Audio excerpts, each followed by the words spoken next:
जोहार, जय मूल निवासी। मैं रविंद्र राणे और आप देख रहे हैं MN TV. Central bank of India और इंडियन ओवरसीज बैंक सहित दो सरकारी बैंकों का निजीकरण हो रहा है। मोदी जी देश को 9वीं बार संबोधित कर चुके हैं। भारतीय शिक्षा व्यवस्था की अवस्था, इन सब पर आज बात करेंगे। केंद्र की भाजपा सरकार ने फरवरी में अपना बजट रखा था। उसी समय सेंट्रल बैंक ऑफ इंडिया और इंडियन ओवरसीज बैंक, इन दोनों बैंकों का निजीकरण करने का संकल्प किया था। वो संकल्प मोदी जी पूरा करने वाले हैं। उसके साथ bank of India, bank of Maharashtra, Punjab and Sind bank और यूको बैंक का लगे हाथ निजीकरण करना है। निजीकरण का मतलब यह है कि सरकार अपनी हिस्सेदारी निजी क्षेत्र में बेच रही है।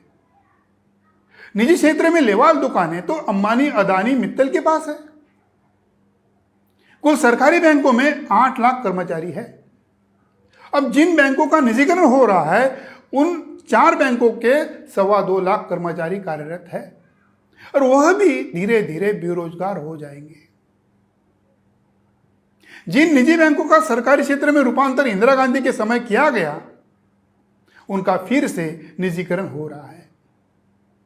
देश के फाइनेंशियल सेक्टर में 19 जुलाई 1969 में देश के 14 बड़े कमर्शियल प्राइवेट बैंकों का तत्कालीन प्रधानमंत्री इंदिरा गांधी के सरकार ने राष्ट्रीयकरण करने का ऐलान किया था। इसमें 14 बैंकों में कुल बैंक को डिपॉजिट 85% था और जमा था। इंदिरा सरकार ने बैंकिंग कंपनियों का अधिग्रहण और उपक्रमों का स्थानांतर अध्यादेश पारित कर यह फैसला लिया था। अब यही जानते हैं कि यह फैसला क्यों लिया था। 1947 में देश की आजादी के बाद 1955 तक, यानी महज 8 साल में 361 छोटे बड़े बैंक फेल हो गए थे। इन बैंकों की ओर से एग्रीकल्चर सेक्टर को भी कोई मदद नहीं जा रही थी। खासतौर सरकार को जरूरी योजनाओं को लागू करने के लिए बैंकों की मदद नहीं मिल रही थी। ऐसे में सरकार ने आर्थिक स्थिरता, जमा पूंजी की सुरक्षा को ध्यान रखने के लिए यह फैसला लिया था। वास्तव में इस निर्णय की वजह से शुरुआती दिनों में इन सरकारी बैंकों का फायदा सवर्णों को बड़ा हुआ। तो कैसे हुआ? तो सवर्ण कर्मचारी, अधिकारी उस बैंकों में नौकरी पा रहे थे। एससी एसटी को इसका थोड़ा बहुत फायदा मिला होगा। पिछड़ों को तो 1992 के बाद मंडल कमीशन लागू होने पर थोड़ा बहुत फायदा हुआ है। फिर भी इन सरकारी बैंकों के संचालक मंडल में सवर्णों का हिस्सा आज तक बड़े पैमाने पे है। आज आईसीआईसीआई, एचडीएफसी जैसी निजी बैंकों के संचालक मंडल, कर्मचारी, अधिकारी, इसमें सवर्णों का वर्चस्व है। एससी एसटी ओबीसी के लोग वहां बाबूगिरी या सफाई कर्मचारी का महान कार्य करते हैं। इसमें मुसलमानों का, ईसाई का नाम कतई नहीं जोड़ सकते। निजी क्षेत्र की नई मार्केट स्मृति है, मनुस्मृति में विलीन है। राष्ट्रपिता ज्योतिराव फुले 125 साल पहले कहते थे कि शुद्रा तो शूद्रों के वास्तविक शत्रु शेठ जी और भट्ट जी है, यानी पूंजीपति ब्राह्मण वर्ग है। निजीकरण का ठीक रख केवल मोदी जी पर हम फोड़ नहीं सकते। मोदी जी से हमारी कोई व्यक्तिगत दुश्मनी थोड़ी है। उनके नए आलीशान बंगले के पास हमारा थोड़ा फ्लैट है।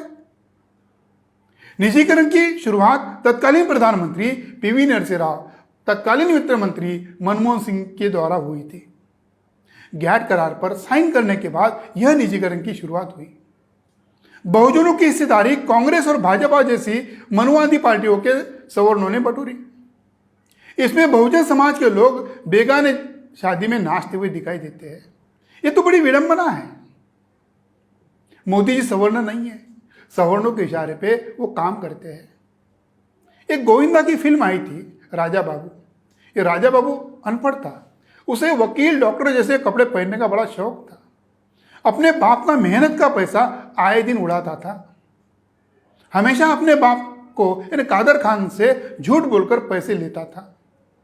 संजोगवश से देश के हालात देखकर आंखों के सामने वही राजा बाबू पिक्चर सामने आ रही है। जब राजा बाबू सच बोलता था तो उसका बाप यकीन नहीं करता था। वैसे यकीन तो लोग मोदी जी का भी नहीं कर रहे।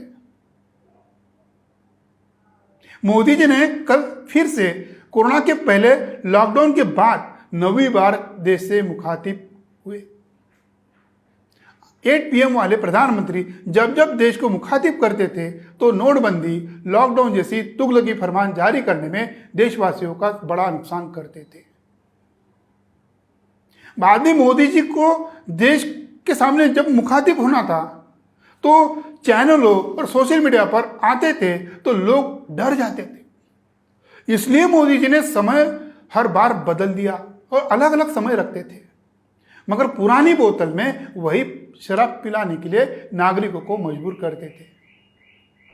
इस बार मुफ्त वैक्सीन देने की घोषणा करने के लिए आए। देश में कई मेडिकल साइंस की जानकारी रखने वाले वैज्ञानिक डॉक्टर को उन वैक्सीन में कौन कौन से कंटेंट है इसकी जानकारी चाहिए। इसे आज तक सार्वजनिक नहीं किया। जितनी ज़्यादा जागरूकता पैदा होगी उतने लोग सवाल पूछने वाले हैं। मोदी जी ने एक और घोषणा की, 80 करोड़ लोगों को मुफ्त अनाज मिलेगा। ऐसी घोषणा तो पिछले लॉकडाउन के समय भी उन्होंने की थी। जब संसद में कितने लोगों को अनाज बांटा इसके आंकड़े भी पूछे तो आंकड़ों का जवाब नहीं मिला। उधर दिल्ली के मुख्यमंत्री अरविंद केजरीवाल पहले ही उनके राज्य में होम डिलीवरी राशन बांटने के लिए फैसला ले रहे थे, तो केंद्र सरकार ने उस फैसले को टाल दिया। केजरीवाल ने भी केंद्र सरकार पर करारा तमाचा जड़ दिया। उन्होंने कहा, पिज्जा बर्गर की होम डिलीवरी हो सकती है तो राशन की क्यों नहीं। मोदी जी के 80 करोड़ लोगों को जो मुफ्त देने का निर्णय है इसमें बड़ा एक राज छिपा है। 2011 में सैंपल सर्वे हुआ था, सेन गुप्ता कमेटी का एक डिसीजन आया था। उसमें उन्होंने बताया था कि देश में 83 करोड़ लोग भूखमरी के कगार पर है। आज मोदी जी देश को संबोधित करते हुए 131 करोड़ लोगों के सामने कबूल कर रहे हैं कि यह देश 80 करोड़ लोगों का भूखमरी का देश है, हमने कगार पर पहुंचा दिया है। यही बेहाली तो शिक्षा व्यवस्था में भी है। हाल ही में टाइम्स हायर एजुकेशन द्वारा किए सर्वे में 2021 की सबसे अच्छी एशियाई 100 विश्वविद्यालय की सूची जारी की। इसमें भारत के केवल 3 शिक्षा संस्थानों को जगह मिली। इसमें बेंगलुरु विज्ञान संस्था, IIT रोपड़, IIT इंदौर की जगह मिली। पिछले साल के सर्वे में 36वां स्थान प्राप्त करने वाला बेंगलुरु विज्ञान संस्था 37वें स्थान पे पहुंचा। ये हमारे देश की शिक्षा की प्रगति है। सारे तरफ से बुरे हाल चल रहे हैं।